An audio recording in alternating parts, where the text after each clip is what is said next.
yes, the opening race of the season is the opening Endurance Cup round as well.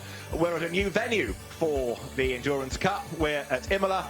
Unlike yesterday, the sun is shining and we've got a mega entry. Despite all the travails that teams and sponsors and drivers have had over the last few months, courtesy of COVID-19, it is still an outstanding entry that has been received for this opening round of the series. The cars hit the track for our first session of the weekend, the free practice period. Yesterday there was the paint testing, there was the bronze test, but the official part of the weekend starts right here, right now. This is David Addison, and with me, as ever, is John Watson. John, it's good to be back. David, I thought Christmas was going to arrive before we would get our season underway. But here we are at a wonderful racetrack, one which I've got fond memories of. In fact, the racetrack, I don't recognise it because there are now so many chicanes all around it. Back in 1972, well, Aqua Minerale was virtually, as we've seen it now on screen. Okay, this is the pit lane. Just count for a lap here, by the way, guys. But it is an old school circuit in the hills just outside Bologna. Imola itself is a town. Down the hill, coming into Rivazza, the two-part Rivazza corner. Lovely, look at those. I'm going to say the Gulf colours of the Porsche, the Gulf colours of the Audi as well. Stefan Rattel is in the pit lane, as behind him of course, the Ferraris get set to go. Of course, everything looking a little bit different this weekend, with everyone having to wear face masks, with very limited numbers of people being allowed on site. But the main thing is that the teams are back up and running. The championship is underway, and I still think that 46 as the number on the entry is pretty exceptional. I mean, I looked at the entry list when we received it, and I thought, hard times. I mean, I promise you, this is a quality entry list. And, I mean, who's going to turn out the winner this weekend? Well, looking at Porsche as always. And that's the number 12 at GPX Racing. And Matt Campbell, apart one of the drivers, Patrick Pilet, Mathieu Jaminet. Of course, winners, of course, Spa 24 Hours last year, winners of the 9 Hours, Kyle Lamy. Up to the top of the circuit, Piratella, then the drop down, sort of two-part corner, down the hill into Aqua Minerale. Two-part Aqua Minerale. Here's the second bit, the bit that's maybe more difficult, more demanding, than up the hill, up to Variante Alta. That Variante Alta used to be just a pretty quick left-hand corner. Now, to stop, ride the curves, left, right, left, road run. Be careful of the track limits. We're going to see a lot of that thing. The attention of drivers. Then the downhill run. Here you start to get on the brakes. See the nose of the Porsche dipping down into Rivazza 1, into Rivazza 2, and from here it's absolutely flat out until you come down to Tamburello, to the chicane at Tamburello. Now the chicane is actually what I would describe as a soft chicane, unlike other chicanes where you stop, turn. This has got a certain amount of flow to it. And then once you exit onto the Tamburello chicane, there's a short run down to the first part of the Villeneuve chicane. Quick entry, then a very tight. I mean, the cars look spectacular. This is coming down towards the entry into the Villeneuve. Quick entry in, then a big brake. Turn the car, there you are, turn to the right. Then hard on the gas again. Short run from here up to Tosa. Famous hairpin bend, scene of many, many great overtakes. Motor cars, motorcycles, all forms of motor racing. Then the climb up the hill, off to the right, you crest, and then it flattens out the plateau. Then into Piratella, make your apex, let the car float out, and then comes back in again. There's a second part, but the second part's on the port. Then the run down the hill into Aqua Minerale.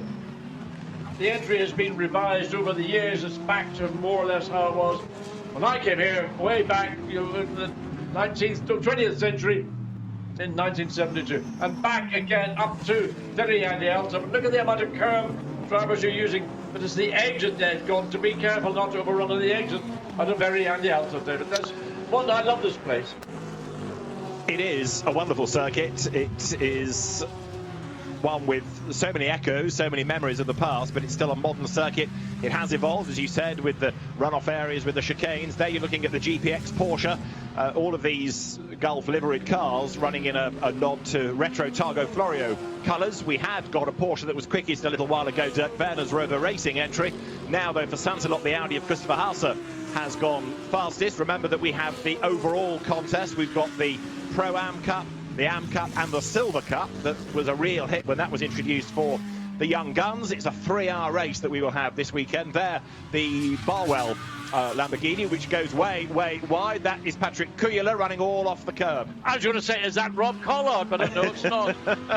Touring car drivers wouldn't do that, John. They're so precise, touring car drivers. But the point is that Rob Collard, moving from the British Touring Car Championship into British GT and also World Challenge Europe, is part of the Barwell squad. But Patrick Kuyler, who you recall was one of the absolute standouts of Super Trofeo going back, what, 5 seasons or so now, he's the man behind the wheel of the Mark Lemmer run car and exploring the curbs. But he's on a good lap here, as you can see, green sectors in 1 and 2. The time they're going to be aiming at is a time that was set by the 31 Audi. That was on a dry session. Yesterday was rained out. 141.7. Currently the best we've seen is a 42.3.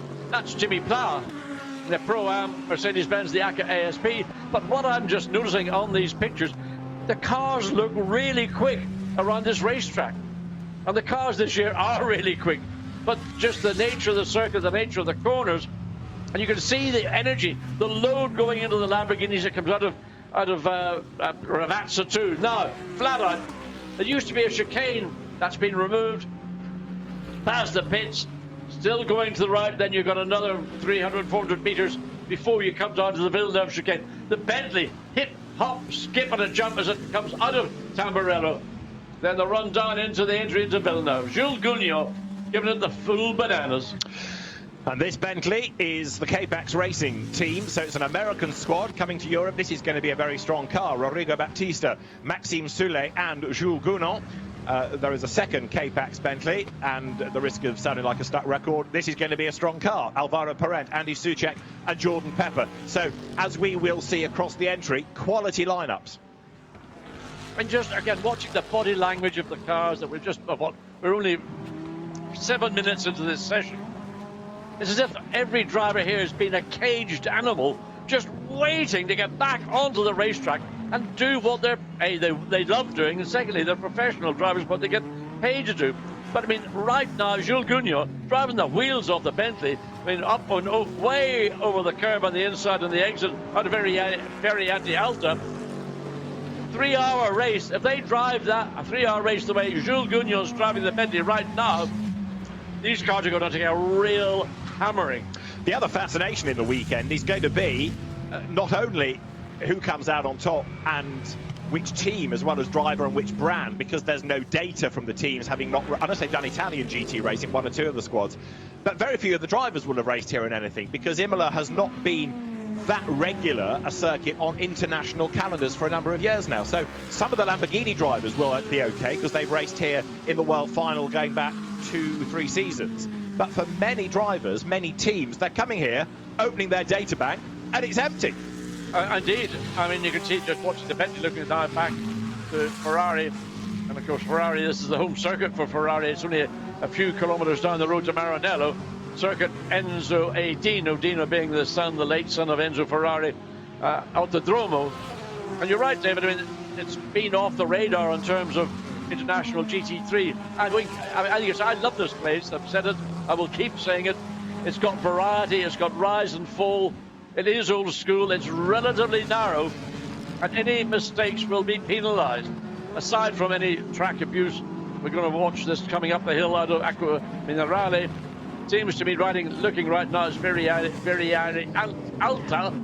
Get it all out with my new revised mouth and teeth. Just watch the amount of curve they take when they exit. And then multiply that over 3 hours and the abuse that's going to go through the cars. This is a 90-minute session. The track is busy. You see the McLaren and the Ferrari last interview. Davide Rigon at the wheel of the AF Corsa run, but SMP Racing entered Ferrari 488 GT3. It is Davide Rigon, Miguel Molina, with whom he shared last year, but new to the car, former Williams F1 racer Sergei Sorokin. Well, we know he's quick, but he hasn't got much in the way of GT experience. So certainly this weekend, expect Rigon and Molina to be the two that will carry that car. But Sorokin, as he becomes more familiar with GT racing, I think will be another man to watch this season. John touched on the fact a few moments ago that Jim Pla is fastest for ACA ASP. That is a Pro-Am car. Jim is very much the pro, but the balance of the driver puts it into Pro-Am. There is the 93 Sky Tempesta Racing Ferrari. Chris Froggatt back for another season. Jonathan Hui back for another season.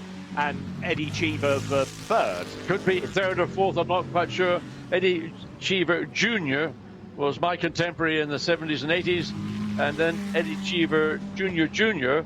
And then it could be Jr. I don't know, because this is the way the Cheever family, generations of them. Anyway, up the hill, Chris Froggatt in the Sky-backed Ferrari. Chris has raced in Italy a little because he drove within, before he came into the GT World Challenge, he had a couple of years in the European Ferrari series. And Chris Froggatt is one of those drivers that may therefore have a little bit of Imola armoury in his bank as he goes there now through the chicane, makes the climb up the hill once more with an hour and 18 still on the clock. This car, as I say, is another out of the AF Corsa fleet, but it falls into the Pro-Am Cup, and Chris Froggatt, whoops, hits the curb, gets sideways, saves it. That's a big moment. Yeah, I mean, that's an aggressive curb, and on the inside as you turn left, if you hit it at the wrong angle, it will unset the car, but Froggatt managed to keep it in control down the hill. Quite late braking into Ravazza. There's a bit of runoff on the outside. There's a gravel trap if you get into it, so going off track into that gravel will not be necessarily the best place to get out of it. Interesting watching Jules Gugnon when he was completing his lap. When he came past the pitch, he stayed right up against the barrier. Only driver I've seen doing that. So there's Froggatt over the timing line. Ferrari, of course, one of the many different brands that we have on the grid. We've talked about Bentley. We've also touched on Mercedes. We've got Lexus in the entry. We've got, of course, Lamborghini. We've seen Porsche. There are Audis in profusion, which is good to see as well. Lexus on the grid too, and we'll pick out more and more of these brands and the teams and the drivers as we cycle through the laps. There, going the wrong way, is the 188 Garage 59 Aston Martin. That's the Chris Goodwin, Alexander West, Johnny Adam car. Alexander West either went north, south or east, but now he's back in the right direction. Well, he found out the anomalies of TOS or whatever you care to call it. There's a replay of the Aston rotating. Just a problem that the Aston have had, particularly for some reason, strangely, in dry conditions. The back of the car can be a little bit snappy when it breaks away. There's not a lot of forgiveness within the car. Alexander West appeared to be caught out, as we just see the Gigno BMW and coming into shot as it goes into the Villeneuve chicane, and the transition back to the right. There's the one brand I didn't mention because we've only got the one BMW. Nick Yellerly, who has been racing for BMW in the China GT series of late, moves back to Europe and races therefore in GT World Challenge Europe in this car. He's another that drops into Pro-Am. It's got the very experienced Gilles Vanderlei this weekend in GT as well here, and another very experienced driver, Carrie Moget, but Nick will be the star in this. He's the gun for hire, isn't he? Yes, and certainly you're not hanging around. I mean, the BMW is a physically large car, and just this racetrack is not, at some parts, particularly on the exit of Aquaman Rally, as wide as it appears elsewhere. There's the curb I'm talking about, the inside on the exit of Variante Alta, where drivers are taking a load of curb on the inside, putting a big shock load into the car, into the suspension, and as I say, a 3-hour endurance event. Cars eventually will end up crying enough if you are a little bit too aggressive, too effusive in that one particular part of the racetrack.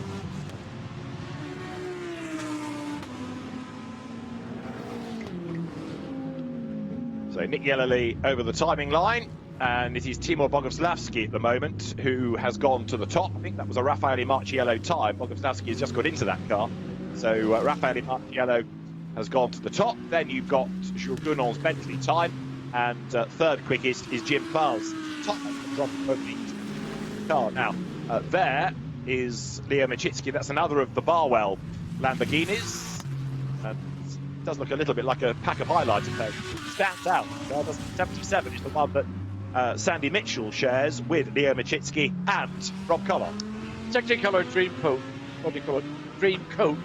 I mean, it is an attractive car. Thankfully, it's not just a black and white. We've seemingly gone away from those rather consistent black and white pillars or paint schemes we've had previous years. So that particular Barwell Lamborghini does stand out with the blue, the yellow, the green, and a bit of red on the exit of the radiator ducts. The Machitsky up the hill out of Aqua Minerale. I mean, I wonder how many drivers, when they get out of a car, are smiling. I mean, they may not be happy with the car, but they must really enjoy coming to a racetrack where you really can test yourself and extend yourself. It's interesting that we've still got quite a few that have yet to go out. 38 cars have ventured out to do a time. 46 we have on the entry. Leo Machitsky, who was the very first British GT3 champion when GT3 ran a very small class, nothing like as popular as it is now, but Leo was there, the Russian driver. He's been a regular in World Challenge Europe as well as the European Le Mans Series. He bails for the pit lane as he comes to the end of that lap and makes his way then now at the regulation speed back to Mark Lemmer and the boys. That time set by Raffaele Marcello, in fact, was about a tenth of a second quicker than the best we had seen when there was some earlier running in dry conditions. Now, again, watching a lot of drivers are sticking pretty close to the barrier all the way down past the pits, whereas others may be running a little bit further wide to make it more of an arc of the corner. But basically the reason they're doing that is to fundamentally shorten that part of racetrack. So instead of making another 5 meters of track use, there's this 63 Joe Osborne, that's the car. But got to keep an eye on that particular car because Rob Bell also will be in it. Yeah, Look at he just nailed the throttle coming out of Tosa Hairpin. Rob Bell, endurance champion, wasn't he? Yeah. Going back a few years with Coleman Edgar, Shane Van Gisbergen, amazing stuff over the winter. Joe Osborne, now factory McLaren driver in British GT and World Challenge Europe. Very, very competitive driver. Joe, who, like many, began in single seaters with the BMW, but has been a standout in GT racing. Start of this lap, so walloping the curb, but he's back in business as he comes and over the brow and not yet lighting up the timing screen, but you don't have to be doing that yet. That's qualifying at the end of today. Yeah, in the second sector is already 1.5 seconds down. So I don't know how much running this team have had with McLaren 720, which is the latest incarnation of the GT3 range of McLarens. Certainly quite a different car to the original MP412C when it made its introduction into GT3 racing, what must be 5-6 years ago, when at that stage it was very much the road car converted. What you're looking at there is virtually a road car that's been designed. Somebody's gone off. Yes, that's the Chris Froggatt Ferrari, isn't it? That's coming through Tamburello. You get a sense of this, the flow through Tamburello. It is actually a very good chicane, if you had to put a chicane at all, into Tamburello because of obviously the tragedy of 1994. And on the outside of the corner, there is nothing. You can't move the circuit further. See the barrier there? That's the barrier that can go no further back behind, and there's a river. Patrick Assenheimer in the karting side of Mad Panther Motorsport Mercedes shares with Ezequiel Perez Compang, who moves from another brand to another brand to another brand. He's gone from Lamborghini to Audi, where he didn't have a lot of joy last year, now to Mercedes, and Jorge Cabatas is the third driver of that car. How it fares remains to be seen. It should be fair or thereabouts, but Assenheimer is probably the fastest of the three, but that's up for debate. Don't know yet which manufacturer is going to find real favour in Imola. I mean, the Mercedes is a physically large car. I mean, they're all large cars. When you see the McLaren, now you see that in the flesh, you think, all right, is that a road car or is that a race car? And they then shrink down the road car version of it. These cars are physically large cars, and the average sort of width of this circuit, I mean, it varies from your part, but it's 34 to 35 meters wide, 4.9 kilometers in length, 21 corners, and a smile on your face. One or two of the teams did have a little bit of track time at the end of yesterday in that bronze test. Only did we have 9 set a time, and they didn't learn a huge amount because the road was wet in the mermaid's flannel because of all the rain we'd had all day. So now, if you did go out yesterday, you have to reset anyway, because now finally you've got a dry circuit. Now you're getting meaningful data. Thomas Neubauer, who was an outright race winner in the Sprint Cup last year, moving from Mercedes to Lexus. He's the wheel of the Tech 1 racing car. He's all over Assenheimer like a rash. And Neubauer, well, you think this was the first lap of the race. He thinks he's being held up and he wants to get on with it. Well, he is being held up because he actually would be quicker in a lap, but he didn't have the speed coming out of the Villeneuve chicane and that little sprint down to Tulsa to get the Lexus up alongside the Mercedes. You can see up the hill. Okay, now Neubauer's dropped back a little bit. There's no point running under the rear wing currently, but the pace of number 15 Lexus compared to the Mercedes we were watching, certainly the Lexus, in my view, was the slightly quicker of the two. Well, Neubauer, as I say, was a race winner for Mercedes. Tech 1, the Simon Abadai team, is a competitive squad. Also in that car, Timothy Bure, young quick French driver, and Aurélien Panis. Of course, his father Olivier won the Monaco Grand Prix. So it's another good, strong car that runs in the Silver Cup, which effectively is the class for the young guns. Yes, and it's a good way to learn your trade if you're coming in and starting a career in Gtwc. Might be called the pro category. It's just so intensely competitive, and you've got factory drivers pretty much across all the ranges, all the brands that we have here. So, and just watching drivers lose their staying close to the pit lane as they go through, and that initial little curve there then leads down into Tamburello. Here's the view from almost at the exit of Tamburello. You can see the speed being shed, then right, left, and almost reminds me a little bit of the Ascari chicane at Monza. Yes, it's got that kind of flow. I mean, if you're going to make a chicane, make it that it's got a little flow. That is probably as good as chicane. I would mirror it with the Ascari chicane. All these sort of stop, turn, go, stop, turn, go chicane. Don't really test the driver, test the car. Baptiste Moulin in the Silver Cup entry from Orange 1 FFF Racing Team. Shares it with Florian Latour and former Super Trofeo star Andrea Amici, who's another driver to the team as well. So this car is able to get yet silverware for Andrea Caldarelli's team. Cleaned up pretty much last year. We've not really talked yet about the reigning champions. I'm not sure they're on track even, but Dennis Lind, Andrea Caldarelli, Marco Mappelli share 63 and have to be a good bet for outright honours, whether it's races or championships. Well, the car that Andrea raced last year, in which the team just dominated everything, they discovered something to make the Lamborghini Huracan work very, very well, especially in lower speed corners. And it was a mechanical fix. I'm waiting to see, not this car, this is the Silver Cup car. I want to see the 63 car, the car that Andrea Caldarelli will be in, alongside Marco Mappelli and Dennis Lind. That will be the premier car within that team's lineup, and that will be a quick car. Whichever way you look at it, it will be a quick car here at Imola. So Baptiste Moulin, 34th fastest, goes over the timing line. At the moment, he needs track time, he needs mileage, and he needs to learn about this circuit. The Belgian driver, new to racing at this level this season. Andrea Amici will be the real benchmark in that car. Now, what about 51 Ferrari? The British driver James Collado is behind the wheel. Other drivers, Nicholas Nielsen and Alessandro Pierguidi. And this, if you want to put a Ferrari up near the pointy end of the grid, look no further, really, because this doesn't want for anything, does it? And it's red. I mean, true. If you're going to have a Ferrari, have it red. Take it as red. Yes. Take it as red, indeed. But he's got the Porsche directly behind him. But James Collado, a Portuguese name, a British driver. But, I mean, a very, very capable driver, a very successful driver. Another one who evacuated out of single-seaters and has made his career, and a wonderful career, especially with the, of course, the Ferrari team. You get used to having Ferraris up at the front. Strangely, relatively few outright wins have gone their way. James runs way off the road there.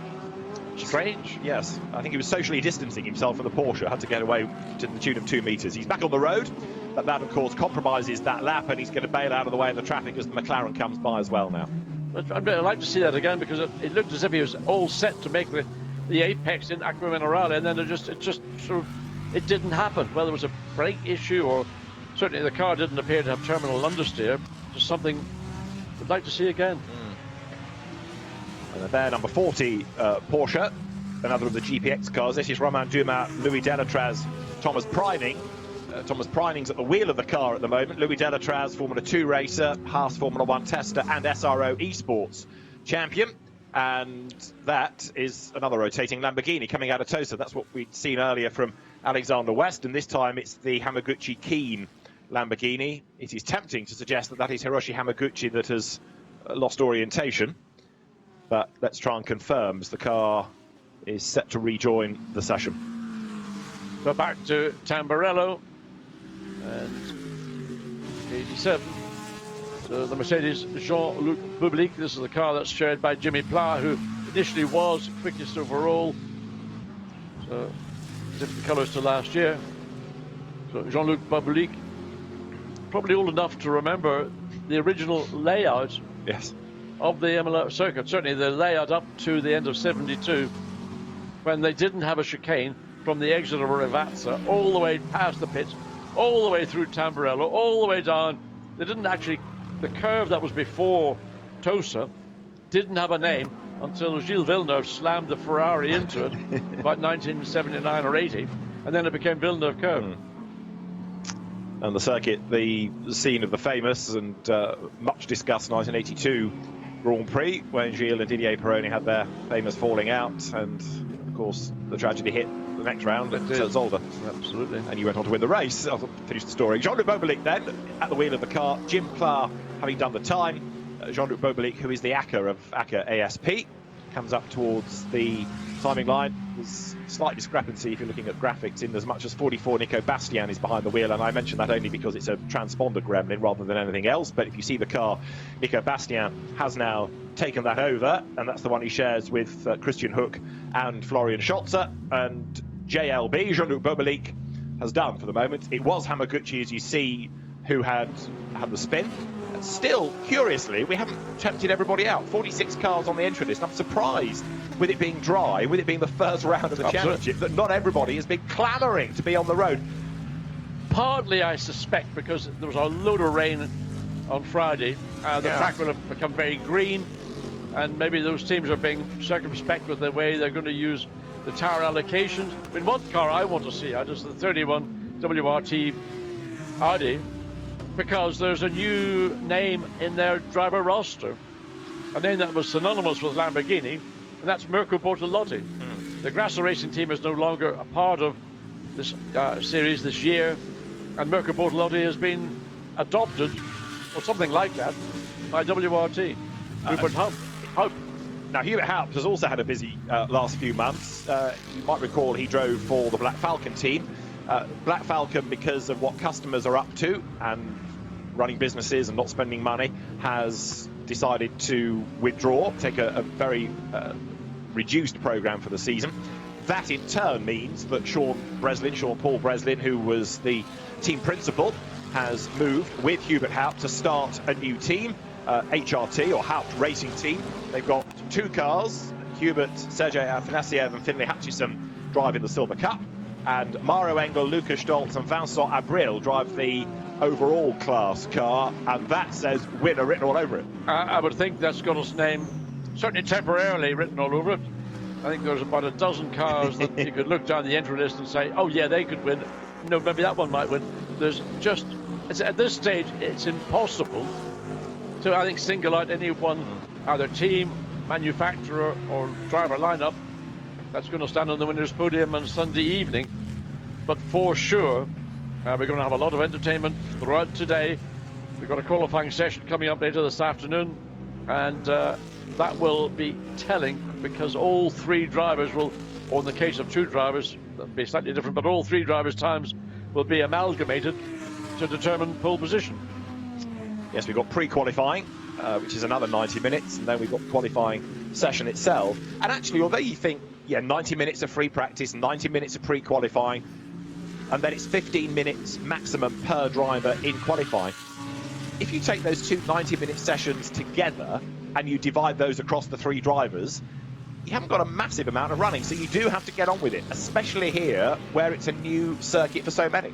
And at the same time, what you've got to remember is you've got this limited number of tyres available, set of dry tyres. It's a 3-hour race. You know, you've got to manage that situation. If you're having a wet session, this session say was wet, then you can run as much as you like effectively, because wet tyres don't have the limitations in the way that dry sets do. But because it's now dry and people are trying to make up time for what they didn't get to do yesterday, there will be a lot more running, and it's going to put a lot more pressure. Consequently, the times that we saw maybe early in this session may not be being matched towards the end, unless the team is prepared to take a new set of tyres to go out and see what actually is the ultimate potential lap time we would find in qualifying. But you know, you've got to judge your move and not compromise yourself for the rest of the weekend. Now here is another of the interests of the season, the CMR, Classic and Modern Racing. It stands for Bentley. At the wheel of the car, as you see, is Stéphane Tribaudigny, but this is a new team moving up from GT4 Europe and also the French Championship, which runs for GT4 regulations, taken on the Bentley, a 2-car team. Tribaudigny, along with Romano Ricci and Bernard Delhay in 1 car. 107 is Petru Ravzan Umberescu from GT4, Pierre-Alexandre Jean, who was very, very quick driving CMR's Alpines in GT4, but race winner in the Bahrain International event 2 years ago, and British driver Seb Morris also in that squad. Also Bentley mounted is for K-Pax, Alvaro Perez. This is, as we expect, a quick car, 13th at the moment. Quick car, quick driver, vastly experienced, knows GT3 racing across the world, really, inside out. And with K-Pax in the Bentley, he will want to try and maintain and further the success that he's enjoyed being behind the wheel of a Bentley racing in North America. So back in Europe, American team racing on European soil. Not that Alvaro Perez will worry about that, but wait to see what this number 9 K-Pax Bentley is going to develop in terms of a lap time. Not probably going to do the best lap right now, being backed up in that traffic. And there's a lot of it about. Not the widest of circuits, but it's an old school track. Yes, John touched on earlier the fact that there is extra runoff in certain places, 1 or 2 more chicanes. But just the topography of the area, the nature of the surrounding environment means you can't keep widening the circuit in the runoff areas. And it's all the better for it. Yes. I mean, they've got these almost like sound deadening barriers around the racetrack, which in turn effectively makes the circuit feel a smaller, narrower circuit. I mean, the track width, as Bentley going in, Parenti going into the pit lane, the track width is the same as any standard European circuit, but the perception, because of everything being close to the edge of the racetrack, does make it seem that it's narrow, but it isn't. It's a totally normal width. There's Collado, I believe, back in the Ferrari. That's now Nick Homerson. That's the sister car. Sister car, beg your pardon. Yeah. Now, there's a story attached to this, because it's a different car from the car that they ran yesterday, because yesterday the car had irreparable fire damage. So the stewards have allowed AF Corsa to run a different car, because yesterday was paid testing, or the bronze test, which isn't officially part of the event. The event starts with this session Saturday morning. So yesterday's activity was effectively outside the permit, outside the event, and hence AF Corsa given dispensation by the stewards to run a fresh car, because they've got so many sitting in the workshop. Just go back, get a different car and come running. Pro-Am champions Nick Homerson, Louis Machiels and Andrea Bertolini. Unusual for a car to catch fire unless in an accident. So if it was just a finger problem, or possibly something in the fuel system, a line can occasionally split, but nevertheless it's a pretty unusual occurrence. And I would imagine, depending where it was in the racetrack, I mean, there are fire marshal posts all around these racetracks, but for a car to be so severely damaged, anyway, the good news is they've got the spare car available. As you say, it's like going to a car rental depot. You return one, you take another one in its place.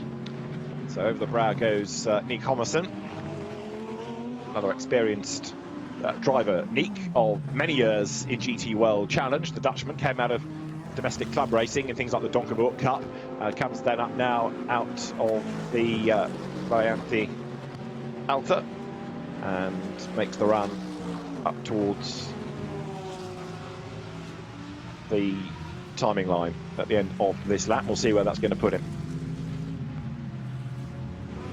So Nick Holmerson's got the Bentley behind. That's the Team Parker Racing car, which is going to go for the pit lane, and the Team Parker Racing car is Nikolai Sheargard at the wheel of it. That's the Bentley Academy, which was Stuart Parker's idea to put young talent into the car. Bentley has blessed it. Of course, we've talked about K-Pack, talked about CMR, talked about Team Parker Racing. What we don't have here is an M-Sport, no, factory Bentley program. That has been parked, and in a sense, you could argue that it's a good thing, because it's now putting the onus on the private teams to go racing without having to combat a works squad as well. However, who knows what the future will bring. Yeah, I mean, it's essentially there are no factory teams.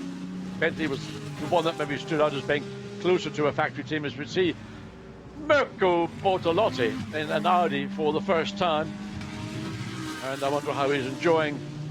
I mean, there are many similarities, a lot of crossover technically between the Lamborghini that he raced last year and the Audi that he's now racing this year.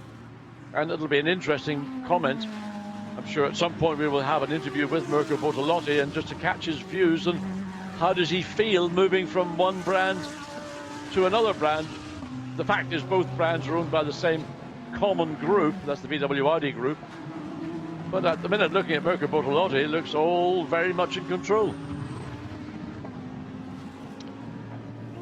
So there is Bortolotti. How different the Audi is going to be from the Lamborghini, discuss. But of course, what Mirko has got to do is learn about a new car, learn about a new team. Of course, he was so involved with Grasser, wasn't he, for season after season. It was a great relationship, and here he's got to start that all over again. Yeah, so when you're moving in from one family, and he was a part of the Grasser Racing for many years, into a different, I suppose you might say, culture. Grasser was Austrian, WRT is Belgian. So it's a process that, as the season progresses, he will integrate himself into the team. I should imagine it'll be a pretty easy integration, because his credentials are blue chip, yeah. And if he has an observation or something about the car he thinks that could be improved, people are not going to say, oh, you know, they're going to say, oh yes, Mirko, let's have a look and see if we can help get that car drive the way you would like it. So this car, 11th fastest at the moment in terms of the time. It's the number 31 Audi, which is Kelvin van der Linde, who knows the car, Mirko Bortolotti, and another defecting driver, if you like, Mathieu Vazivière, who had been part of the SRO Motorsports Aston Martin squad. That's also had a bit of a reset ready for next year. So Vazivière finds himself on the market, moves to the Audi 188. We've already seen it rotate once. Alexander West, Chris Goodwin, and Johnny Adam, the drivers of that. 159 goes past the sister car of Andrew Watson and Valentin Asclot, former single-seater and Porsche Carrera Cup racer, Carrera Cup France race, one event, the Motorbase and GB, and Valentin Asclot, very quick driver, one to watch. But only a two-driver lineup in that car. Yeah, indeed. Which is at qualifying, so they're going to sit out the first qualifying session and then join in second and third. They have to, and if you've only got two drivers, of course, you go at the back behind all the three driver cars, don't you? So they're going to have a lowly grid position, but coming through the pack will be worth watching, that car. Just to make the point, there are three elements to qualifying at the end of the day, and although we'll talk about them in terms of the individual parts, you're adding the times together, and it's then that average, that combined average time that sorts out the grid, so you can be fastest within one session but not actually on pole position. So Asclot over the timing line, speed building all the time as he comes past the pit buildings. A lot of traffic ahead of him there, look, going through the Tamburello. Just looking at timing and scoring, a driver 21st quickest, Maximilian Buch. Where is Maximilian Buch these days? Well, he's on the entry. He's driving for Get Speed Performance, moving up from GT4. It is him, Fabian Schiller and Alessio Lorandi, former Formula 3, GP3 racer. Would you have read it? It's not the most stellar lineup that Maxi Buch has enjoyed in previous seasons. I would agree with that, and it poses the question as to why. Why is he in that car? Another candidate for an interview, by the sounds of things. Well, yeah. We can't ask him that hard question, can we? Do we have a red flag? we have a red underline on the graphic. Dorian Boccolacci has slowed right down. Indeed, there is a red flag. And we'll try and work out why. There it is, there's confirmation. So the clock ticks on here because the session is a free practice period. The clock is still counting down. Yeah. So we've not seen anything to indicate whether it's a car stopped in an inappropriate place or whether somebody has gone off and they need to remove that car from. Again, you can see just there's not a massive amount of area between the racetrack and either side, so you'd want to get the car removed primarily for the safety of those corner workers that would be getting the car back to safety in the pits. So up around the top of the circuit, and Pirretella, beautiful. I mean, it's just such a lovely. It's almost a park, the racetrack, and it's also through. It is a domestic residence area as well. So the flags still being waved around the racetrack as teams get their cars. The ASP team.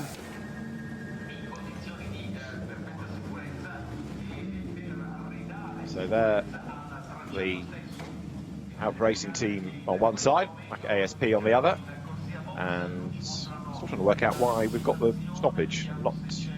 Well, we've not received any information from the circuit, so it might be something quite simple, and that is simply just a car has either stopped on the circuit or it has gone off into the gravel, and they would rather bring everything back in control, get the drivers back into the pit lane, and then they can. Especially down at Rivazza, if you go off at Rivazza, because the nature of those two left-hand corners, even if a car's in the gravel, there's cars that are coming through the corner. So rather than try and remove a car there, when drivers they are meant to be going a lot slower, not often the case. So one would assume that that's most likely the cause.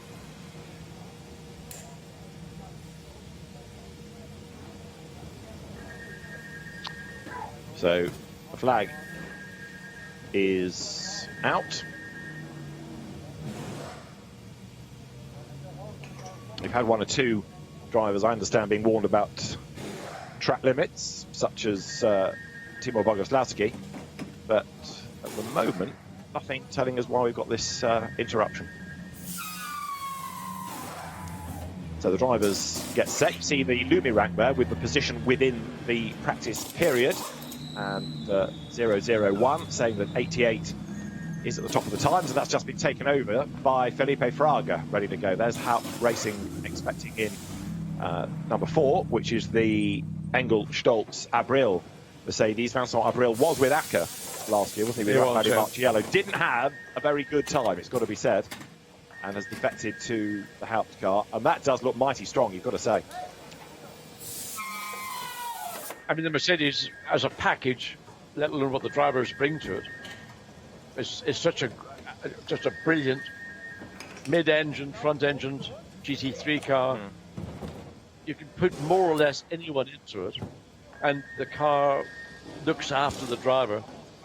It's only when the driver gets abusive with the car. I mean, we've seen on occasions Raffaele and Marcello literally driving the wheels off, and in some cases almost taken.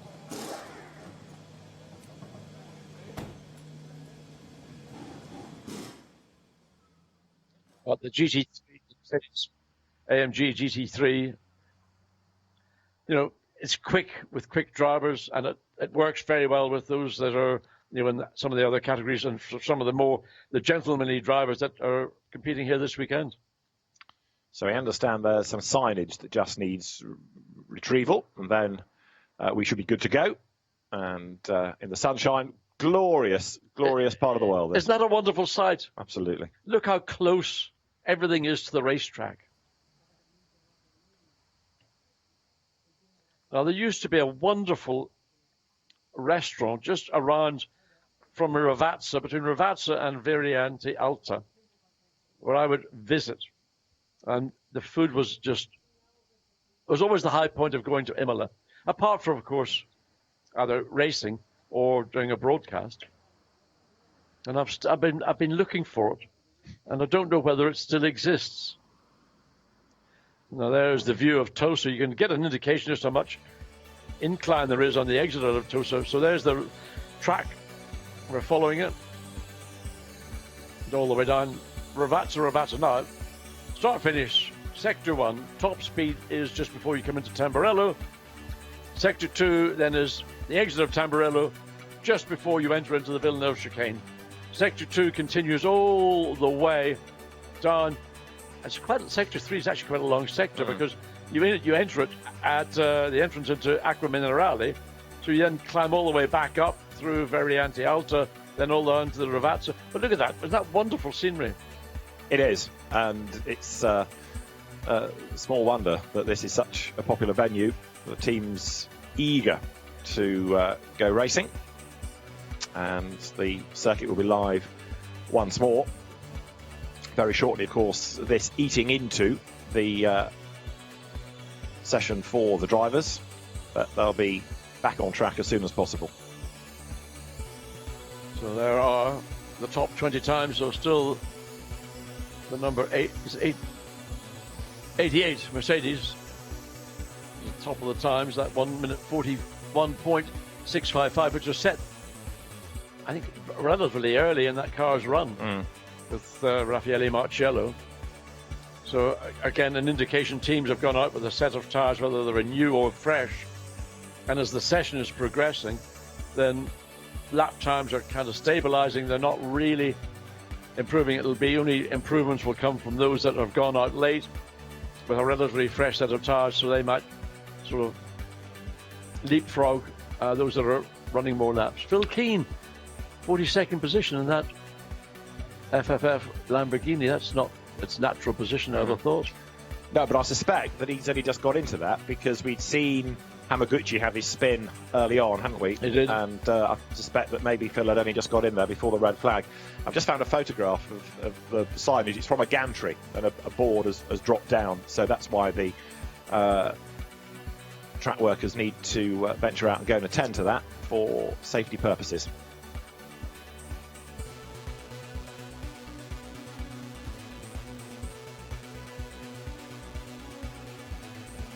So 42 minutes on the clock, and just to make the point again, because it's free practice, therefore the clock does not stop.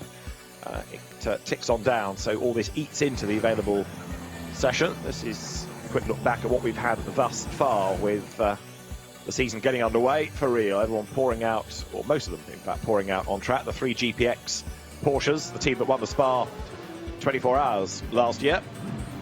The total 24 hours of Spa that of course will run this year. It's got an October date and 25 hours because the clocks changed during the race. So it's a 25-hour marathon for them this year as a one-off, something special. They are 25-hour races anyway at Spa, but for the GT3 teams it'll be something new. A quick look at Chris Froggatt running out of road at the Tamburello chicane, getting it back on in the Tempesta Racing Ferrari and bringing the car down into pit lane. See how busy the road is, but they're finding a bit of clear track space, the Ferrari, once it went back out. So of course everybody into the pit lane at the moment. Felipe Fraga will take over the car that's currently at the top of the times, and remarkable to think after all the heavy rain that we had yesterday just how different the place looks today. 45 of the 46 cars then have ventured out and done a time. If I get a moment I'll try and work out who the culprit is, but the fact that there is a car missing from a 90-minute session with only 40 minutes to go suggests there's trouble at mill there. Yeah, it's one of those, maybe one of those days for that one team, but they'll get it sorted out, sure. Have you yet been able to stick a pin in the entry and say, that's my tip for the top, or is it absolutely wide open? Mercedes are quickest at the minute. The car is a supercar. Yeah. Great over curbs. True. Yeah. And, you know, the 88 got that stellar lineup. Marciello, Boguslavski, Fraga. I mean, it's an interesting mix. You've got an Italian, a Russian, and a Brazilian. And all, in their own way, capable of being, you know, fairly fiery. So, to some degree, you look at Mercedes initially because there's a bit of continuity in that particular driver lineup. can't dismiss what Porsche are capable of doing. No. And we haven't really seen. I mean, currently the best Porsche is in 6th place, and that is about a second off the time that was set by Raffaele Marcello. But it's a meaningless currently. 4th, I reckon. Matthew Gemma. Oh, it is, sorry, beg your pardon. Yes. The sister car is 6th. Yeah. Yes. Yeah, even better. So that's the team that, if anybody looks at currently, is going to be the challenge. Also, having said that, we've got 2nd place, you've got Bentley, so. But it's the depth and strength, and at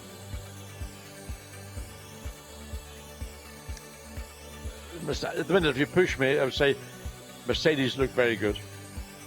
Go along with that, definitely. But so does Bentley, so does Porsche. Audi, Dorian Boccolacci, 5th fastest, number 25. Now, we saw him, we didn't get around to talking about him. Dorian Boccolacci was a quick single-seater driver before he came to GTs. He's got Marcus Winkelhock and Christopher Haase with him. And the AWS board has fallen off the gantry. That's the reason that we've got the interruption, just to confirm.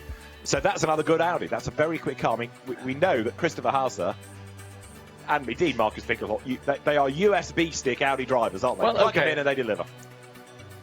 Why not then, let's just roll the dice and say 31 Audi.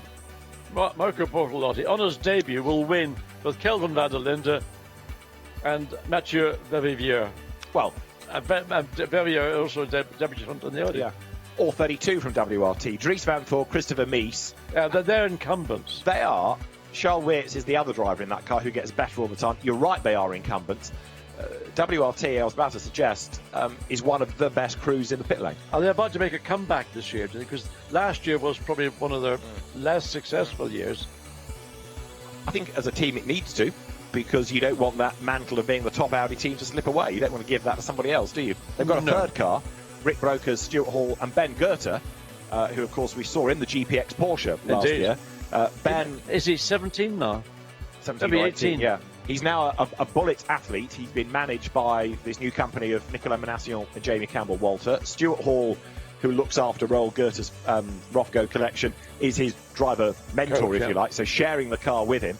And we know that Rick Brokers is good from years of racing Lamborghinis as well as Audis last year. So that's going to be an interesting car, that. Ben Goethe, I think, got a bit of a raw deal last year when he was thrown in at the very deep end as a 16-year-old and had all these dramas at Monza in grim conditions. But particularly leaving the pit lane. Indeed. But he went away and he learnt, and he's come back a stronger driver for this season. So he could be a man to watch. Well, is he a man or is he still technically a boy? Oh, that's a moot point. He's in a man's world, John, that's for sure, this weekend. Yeah. Anyway, look, you grow up, and in this business, you've got to grow up pretty quickly. Yes, indeed. So, everywhere you look, though, on the entry, names stand out and are going to be worth watching. Fred Verviche is in the Attempto Audi this year. He's got Kim Louis Schramm, who drove for Phoenix last year, and Mattia Drudi with him. Again, on paper, that's a car that can deliver. But it's going to be so competitive, and overtaking is perhaps going to be less easy around here. You've got to qualify well. You have to do. I mean, qualifying is going to be a nightmare with the number of cars. I mean, it isn't a wide open spaces racetrack. It will be requiring a lot of cooperation from those that are coming in at the end of their run or those that are going out at the beginning of a run. Another car I would like to have an eye on is Emile Frey Racing 163 Lamborghini. Frank Pereira. I mean, Frank he's racing Super Cup Porsche currently in the Lamborghini. When was he last in a Lamborghini? Or has he ever been in a Lamborghini? I thought he'd driven for them last year as part of the... Maybe he did. And Albert Costa is one of the drivers, and then Giacomo Altoe. Well, Pereira, we know he's good. Yeah, Albert Costa drove for Emile Frey Racing in the GT Open Championship last year with great success, and he won, didn't he, when he subbed for Dennis Lind in the endurance race at Barcelona. And Giacomo Altoe is a Super Trofeo champion and Lamborghini Super Trofeo World Final winner. And I'm just thinking back as to whether it was here or Vallelunga he won it. It was Vallelunga. But Altoe, whose family owned the Adria circuit, he's another quick young driver. Okay. What will be interesting for me is that now that Emile Frey Racing have gone away from the Lexus, gone down the Lamborghini route, and bearing in mind the way that the Orange won FFF race team last year, took the Lamborghini Huracan, developed it, did a lot of work in the front suspension, managed to make the car a very effective car. Well, those bolt-on bits remain the domain of the FFF racing team. In other words, it's their property. If you want to develop your car and do whatever you like, Emile Frey Racing, that's up to you. Yeah. Or you're going to get a box of bits and an instruction kit and tell you how to build it. Well, as I say, it was a team with success in the International GT Open last year, so it might not be necessarily on the level with FFF, but it won't be far behind, I suspect. So it's going to be interesting to see how these Inter-Nissan Lamborghini fights pan out this year. And the reason I say it is because for many, many years, Grasso Racing was the lead Lamborghini team. And then last year, they were sort of overshadowed a little bit, not totally, but a little bit, by the FFF Racing effort. And the Grasso Racing had whatever the kit of parts that you got from Lamborghini. It was only because FFF decided to go slightly off on a tangent and work on the car in different areas that didn't come as a part of the kit of parts you got when you bought your turnkey Lamborghini from the factory. But that makes sense. It does. And FFF, as we say, is the team to beat in Lamborghini terms. But in this session, where do we find 63? We've got to go a long way down, haven't we? He says scrolling and scrolling and scrolling. Well, I don't think we've seen it. Or if we have, that was it's the one car that hasn't done a time. That was the one. I thought we hadn't seen it. That was the one. It had only just gone out, Andrea Caldarelli at the wheel. So something about keeping one's powder dry. But anyway. I mean, it was probably a good idea at the time, but now we've got the racetrack closed. There's still a red flag situation, although we saw a circuit car just flash through there. We've lost almost 10 minutes of this session. And yeah, I mean, if Andrea, I don't know what his reasons why. Maybe the team just sat back and thought, well, maybe have they tested here or not? I'm not sure about here. I know they have been testing, but I'm not sure about here. Andrea is very keen on testing, and that's how they've managed to develop the Lamborghini and the way that they've done. So whether they've tested here or not, or whether they just feel they know it sufficiently and planned to go out later in the session than others were doing, but of course have lost out because of the track going red flag. See if we can get to the bottom of that. Yeah. But yes, the car will have limited running. That is for sure. I mean, I was going to suggest it might be because Andrea was just keeping tabs on all the customers, but you could still put another driver in the car, couldn't you? I suspect that there was a deliberate reason why that car hasn't been on track. I don't think the track has now gone green, by the way. I don't believe it was necessarily a technical issue. I think it was a strategic issue. So the flag is waved, the lights have gone out, so we're back. 31 minutes of the session remaining. So the fast lane is open. We go green once more, and those that can, those that wish to, go pouring out onto the circuit.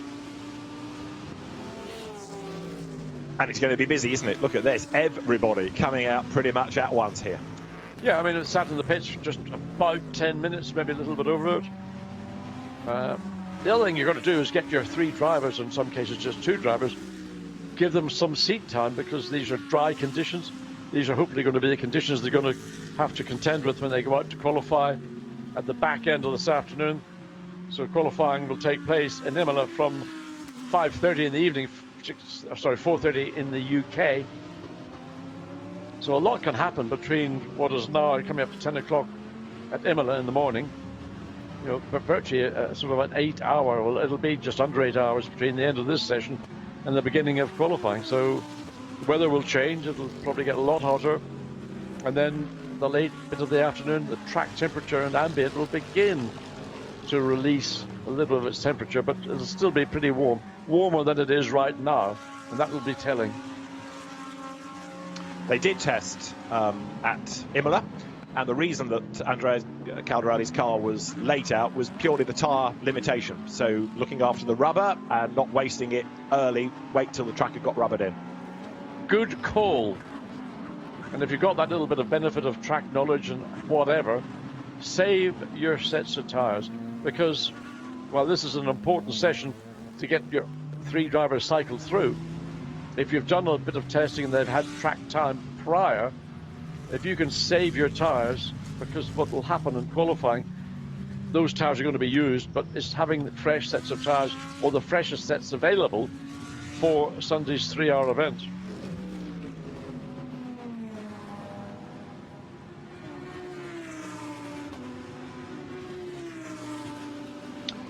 So just under half an hour to go, and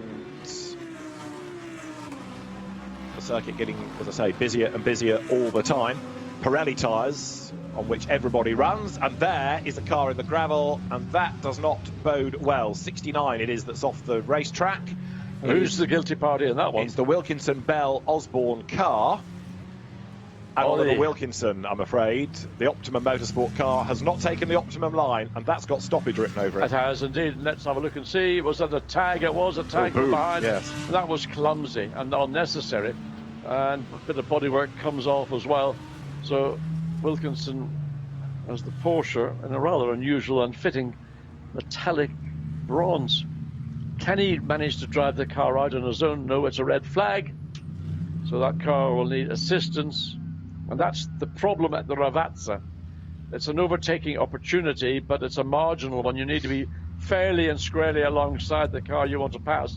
And that was a clumsy and unnecessary, particularly what was effectively the outlap for that McLaren and for the Mercedes. Nice, soft gravel at Ravazza. True. Even in spite of all the rain that fell on Friday, it still managed to drain through. Let's have a look at it again. I don't know why the Mercedes didn't imagine the McLaren was going to take its line. It was a pretty brutal move, that, wasn't it? Yeah, I mean, it was avoidable. So Marshall runs to check the driver's okay. Of course, the driver's okay. But just to advise them that they're going to have this car either towed back onto the racetrack, or there is the recovery vehicle coming in. Is that a Lamborghini by any chance? Of course, Lamborghini's business started as manufacturers of agricultural equipment, tractors in particular. Porsche had a tractor in history as well. One of Oliver Wilkinson's hobbies is shooting, so whoever it was that punted him off had better go and hide, I suspect. I assume he's talking about, as one would, there's only one sort of shooting. That would be in the 12th of August, wouldn't it? That's right.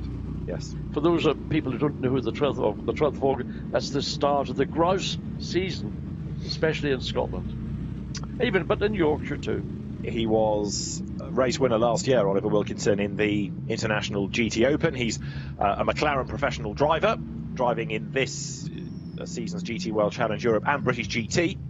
And just to make the point also, the 720S GT3 is making its competition debut this weekend at Imola. Never raced here before, so the first time he's taken to the track this session, and off he gets nerfed. I managed to have a look at the Jensen Button Rocket Racing Bob Neville run car. Just it lives about a few miles down the road from me. It's massive. It is absolutely enormous. And I mean, when you take some of the body panels off and you look in, particularly in the engine bay, I mean, everything, the way it is packaged, the way the turbos, I mean, you've got to be a 7-foot giant to lean over the back of the car to be able to reach down to get it. In fact, if you've got to do a lot of work on the car, the only way you can do it is to drop the engine out of the car, so not lift the engine out, but drop the engine out of the car. Which Mercedes is it? I'm trying to work it out. Is it 44? I'm not sure. 44. I think it might have been 44. Yeah, so that was Bastian, Scholze or Hook, and I thought it was Florian Scholze's name on the Lumi rank. So Florian Scholze... he should know better than that. Yes, you're right. He's an experienced driver, is Florian Scholze. Now, look, the car's being towed away from the racetrack. Is that going to be the end of 69's running? 25 minutes of the session remaining, because there's no access from this part of the back of Ravazza to get it back to the racetrack, back to the paddock.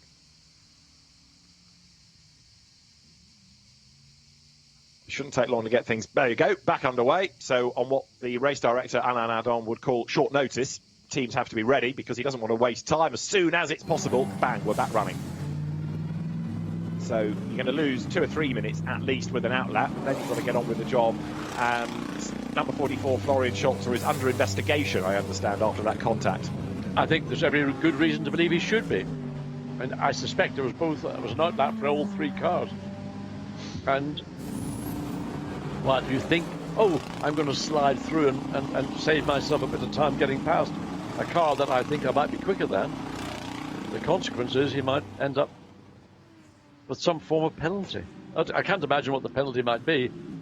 Look at these two Mercedes, and three of them all coming into the exit of Tamburello.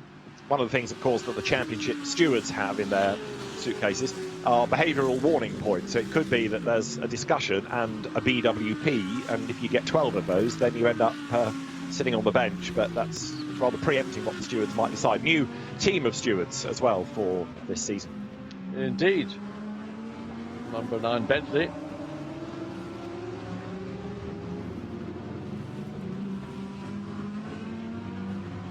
Gravel trap at Tosa, again, very inviting. I suspect certainly during the 3-hour event on Sunday, there will be one or two that get into that, because it is one of the places where overtaking, it's an unusual corner. It's very, very wide mid part of the corner. There's Andy Soucek, who was the star turn of one of the Pit Lane podcast episodes during lockdown. Has some great stories to tell, did Andy.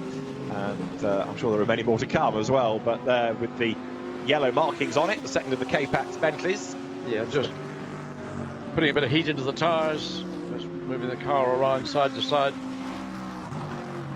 Make the sidewall of the tyre flex a bit more to get more core tyre temperature. Down the hill to Ravazza, the scene of the second red flag, where McLaren number 69 got tagged unnecessarily.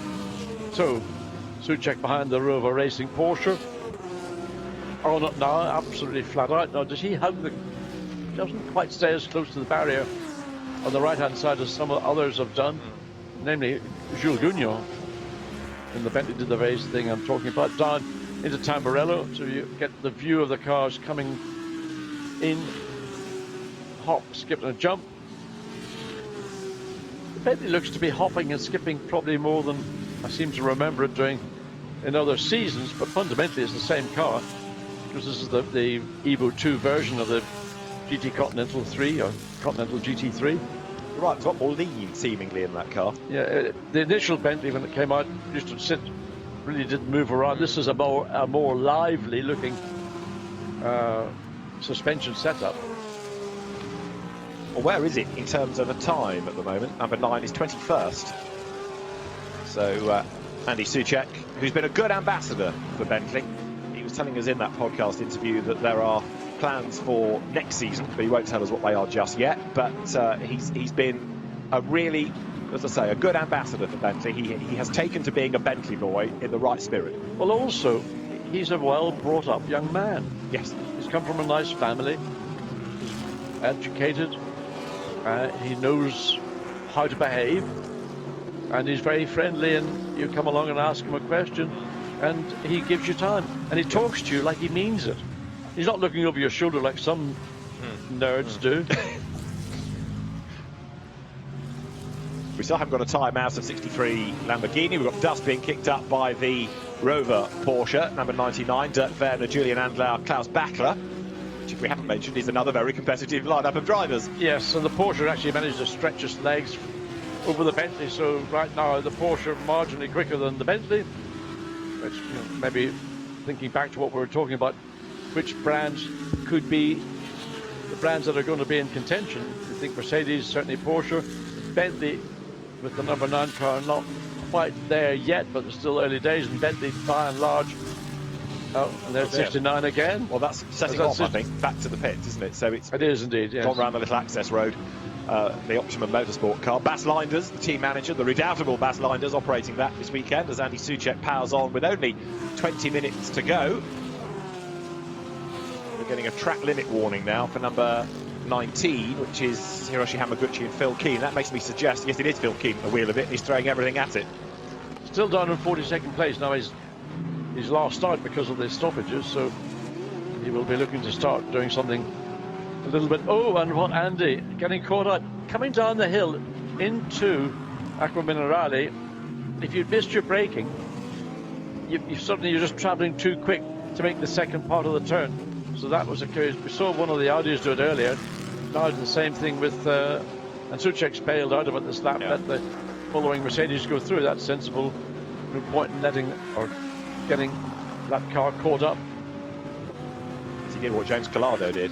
Effectively. Collado did, I beg your pardon, yes. Did it early on. So Andy Soucek bails out of this lap. It's good to see K-Pax coming across and taking on GT World Challenge Europe, isn't it? Culturally, it's quite difficult. I mean, I think American teams, when they've come to Europe in the past, because America is such a huge country, not everybody has a passport, not everybody travels outside of the country. So you're coming into a European culture, everything's different.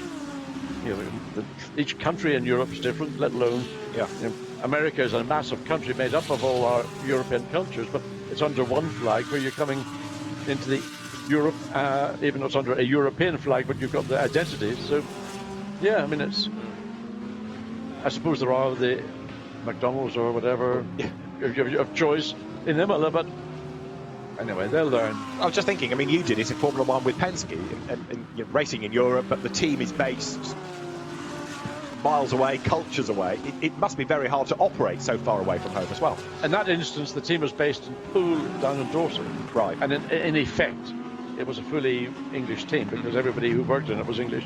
Hans Hofer was the team manager. He was Swiss. But essentially, it was a European-based team.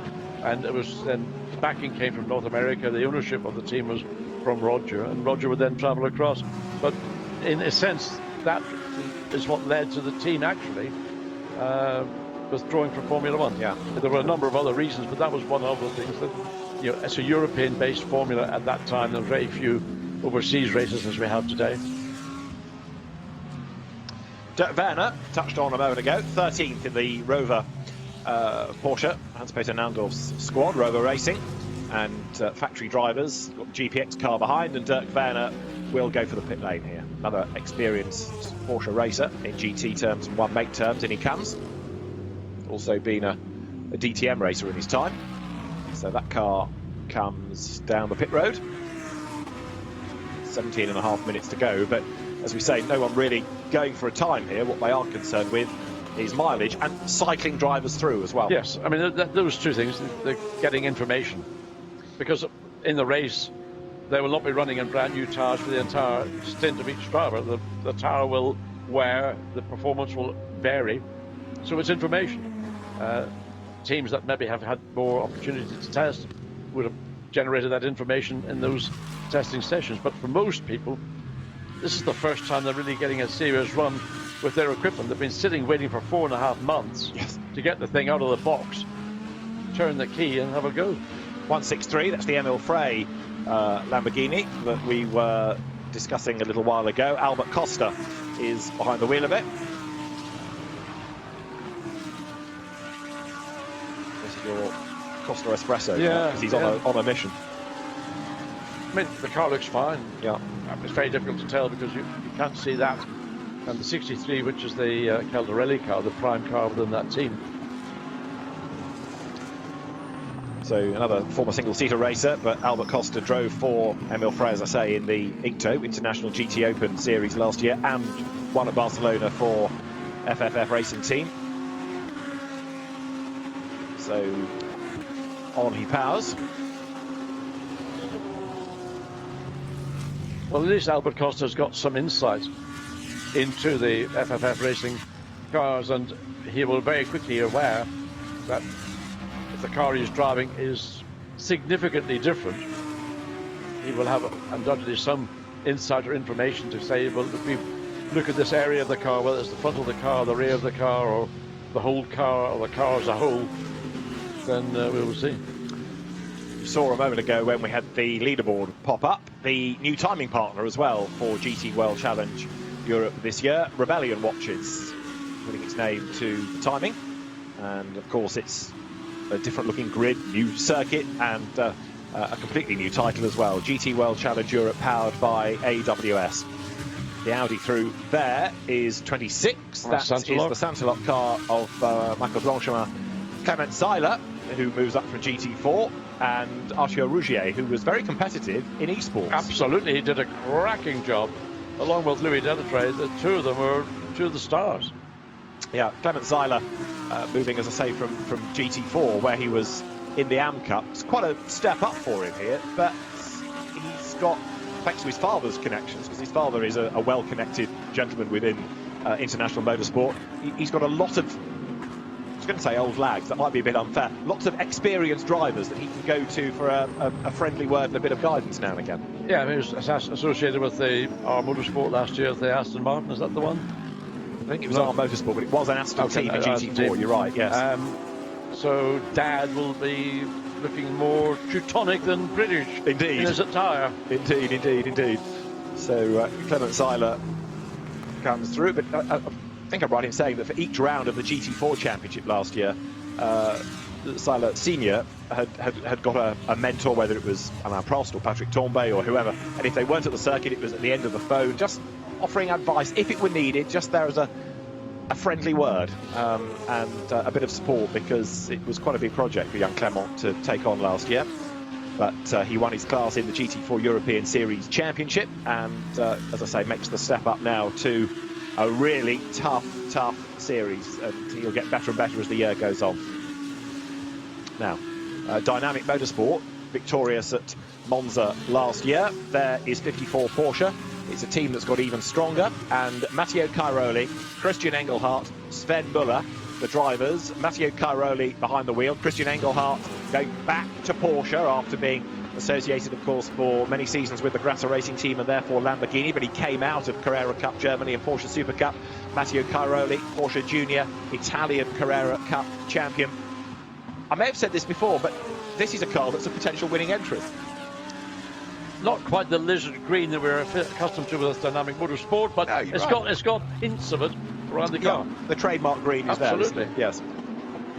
It won in the wet at Monza last season. It ended up upside down at Barcelona, and it had mixed results in between. But Dynamic Motorsport is a team that began to run cars in the Italian Mini Challenge. It's come a long way since that and has become yet another of these very good teams that operate. And Porsche takes note of this and gives a little bit more support. Sometimes it's tacit support, then it's a little bit more in terms of finances or placing factory drivers within the operation. But you have to earn your spurs to get to that level. Yes, but once you've achieved that, then there's a lot of other toys that Porsche can pull out of the bag or the drawer. Right. As the Porsche goes into the pit lane, everybody running maximum speed up until the demarcation line, where you've got to go down to the standard 50 kilometers per hour. And it's a new pit lane for everybody. They've got to explore. Your time lost entering the pit lane is time lost. Is that the 63? It is. It's the governor, who's only just ventured out. So Andrea Caldarelli does not aim to waste tyres this weekend. There's a yellow light flashing just up the road, suggesting somebody's had a moment ahead of him. So Andrea Caldarelli turns his way slowly, because I think there is a car off the road. Yeah, just I'm noticing that his entry into Ravazza, the car didn't have much front-end grip compared to how I would normally expect to see the car. Now, whether he's done 3-4 laps, we understand. It's the first time we picked him up. So with tyres that will be fresher than pretty much everybody else out there currently, and 11 minutes on the clock. So he's got a good opportunity down into, let's have a look and see the transition from left to right, down forward with Caldarelli, comes out of the final part of the Tamburello chicane. So let's ride with the reigning champion right now, all the way, and listening to see how much throttle he gets out of coming into the Villeneuve chicane, and already he's out of the chicane, running down to Tosa. Got traffic ahead, and that's going to compromise the lap if, of course, he's concerned about a lap time. That really is only relevant towards the end of the day, but he wants to go into those sessions knowing that he's got the car underneath him and they don't have to waste time in qualifying, making adjustments. I think he will certainly be doing everything on these laps, because even if the tyres have given him the opportunity, he's closed down the group of cars directly ahead of him pretty quickly. So his personal best first sector, but 1.2 down. The middle sector is a real bogey sector for a lot of cars. You're right. The Bentley behind the number 9 Bentley, Andy Soucek's car. Over the curb rides Caldarelli, and number 9 I think has dropped in the times once more, hasn't it? It's still Soucek at the wheel, but 22nd is where it is.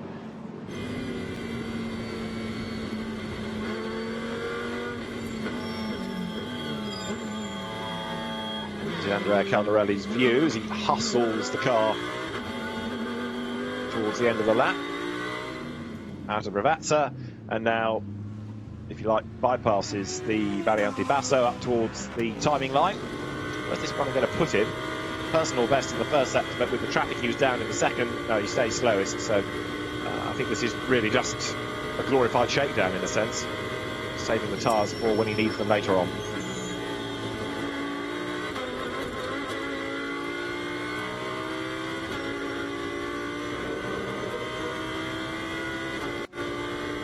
Great scenery ahead, but he's not got much time to admire it as he goes out of the Tamburello through the chicane.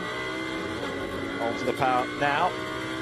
Down towards Tosa. This is Tosa, yeah. And there, number 3, up to the timing line, is the Battista Sule Gunon Bentley. That is Rodrigo Baptista at the wheel. So it's Mercedes Bentley, Mercedes Porsche, Audi Porsche, Mercedes Lamborghini, Audi within the top 10. Where's your first Ferrari? Only 12th. Strange, unexpected. I would have thought the Ferrari would be well suited to Imola. And ironically, the best Lamborghini is a Silver Cup car. It's one of the SRO Motorsport. Yes, you're right, but courtesy of Patrick Cuyula's time early on, I suspect, yes. Yeah, but it's still a Silver Cup car. With damage, and in the gravel is 23, and he's probably going to end the session, isn't it, for that car? And maybe others. Lucas Maron, Kiko Galbiati, Giovanni Venturini at the wheel of it, all the 3 drivers.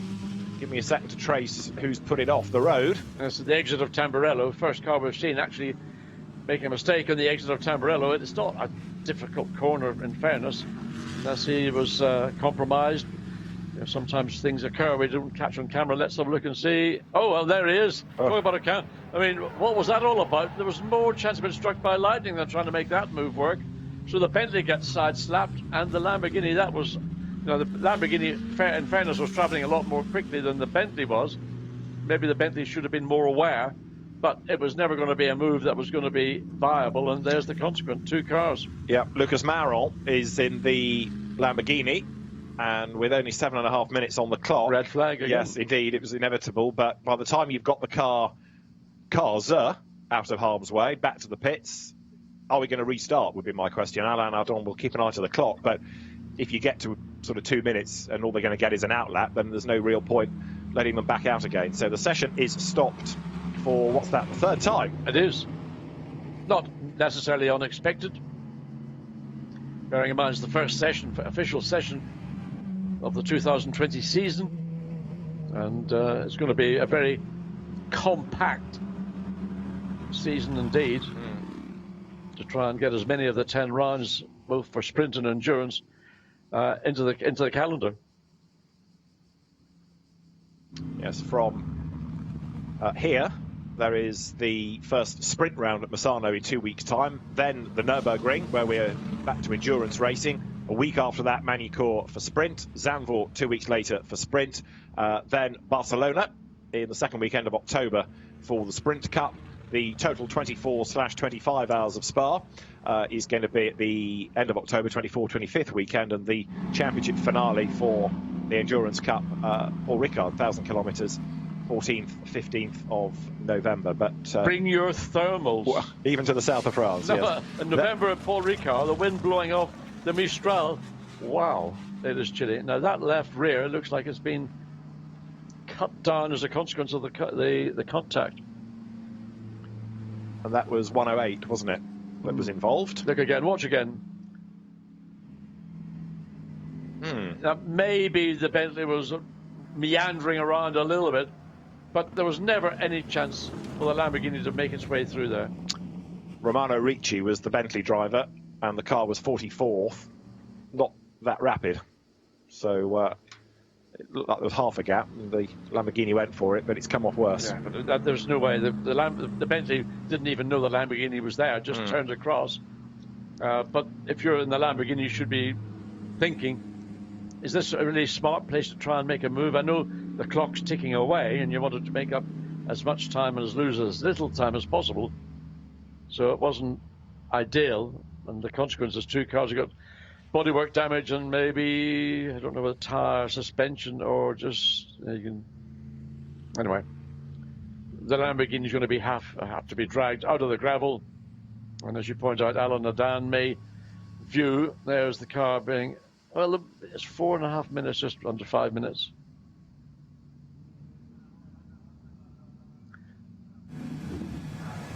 I suspect by the time the car's cleared and the track's been, whatever gravel has been sprayed onto the circuit, the Vincent de Brill in the Haupt Racing.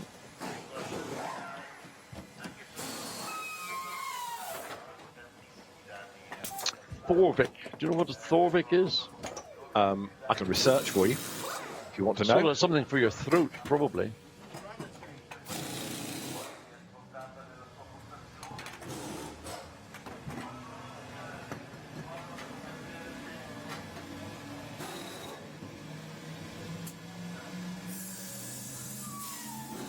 The Yaka ASP with the team.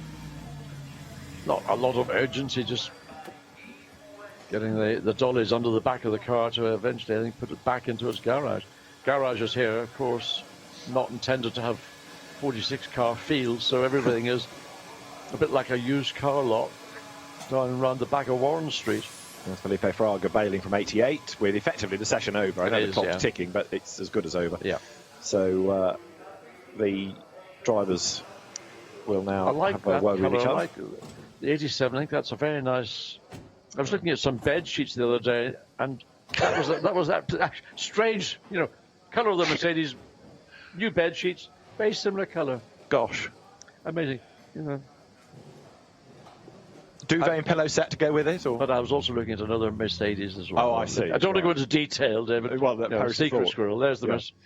Right, so the Lamborghini is going to drive back, and the session is not going to be resumed. I think we probably pretty much guessed that, haven't we, or worked that one out. So the session is not going to be resumed. Confirmation comes, and the cars make their way back to the pit lane. So let's have a look in the pit lane. 74, haven't seen that this session, but it was quickest in the bronze test yesterday. Raymond Vos and Tom Onslow Cole's Mercedes. You didn't get any bed sheets that livery, I hope, John, because that's pretty spectacular. Only for what do they call them? Date nights. Oh, okay. Right. So you got a lot of those. Right. Tom Onslow Cole there in conversation. The Ram racing car, which we saw in Pro-Am last season. And again, one of the few with only 2 drivers. 108, Romano Ricci, 23, Lucas Ayrton Mauron, to give him his full name, under investigation for the incident. So the stewards will have a word, they'll look at the evidence, and they will decide if anybody needs a finger wagging or worse. There for Team Parker Racing, the Bentley Academy car, effectively, for the British driver Ewan Mackay, who shone in GT4 last year. Frank Bird, ex-single-seater racer. Father owns a superbike team and does a bit of rallying himself. And the Dane Nikolai Kjærgaard, who is the runner-up in British Formula 3 and was racing a week ago, as you do, in your dad's Shelby Daytona Cobra at Donington Park. So this is how we look. The times set for the quickest car by Raffaele Marciello, Jules Gounon second fastest in the Bentley, and Jim Pla doing the third fastest time. But just look how competitive it is. The top 15 covered by under a second, and you're talking 3,000s between 14th and 15th. Mighty close indeed, all the way down through the top 15. And we have 46 cars in total. We've already seen it can be a crowded house. James Colado's Ferrari ending up 16th. Where was Albert Costa that we'd seen on track? He was 18th. Valentin Asclo 20th. Keep going. Andy Soucek, Alvaro Parent, Jordan Pepper 22nd. The dynamic Porsche only 23rd. More to come from that. Phil Keane, drag number 19, Lamborghini up to 30th. And the Team Parker Bentley we were just discussing, number 11 of Nikolai Kjærgaard, Ewan Mackay, Frank Bird 31st, ahead of the CMR Bentley. Seb Morris, one of the drivers in that. Lucas Mauron, that we've just been talking about in the gravel, 34th with the Lamborghini. And the spinning 188, Alexander West, Aston Martin, 45th. Keep on going, 46th, without really doing a proper representative lap time, the Andrea Caldarelli Lamborghini, just to perhaps give people a bit of false hope that they might be in trouble. Then in for in that pre-qualifying session, but for the moment the team, as I say, just looking after tyres. So very different conditions we have today, and our first 90 minutes of the season completed. Let's have a quick look back then at what was going on in a 3 times interrupted free practice period, with the green lights going on, the cars venturing out onto the circuit, with the GPX Porsches being at the head of the queue. Glorious noise as the cars blasted their way uphill. 1 or 2 taking to the curbs, running out of road early doors as they were looking to try and gain track position. The Attempto Audi bouncing its way across the curb. We also had there Patrick Kuyler for Barwell exploring all of the available real estate. Sister car 77 through the chicane. Yellow flags flew as Chris Froggatt had a rather grassy moment coming out of the Tamburello chicane.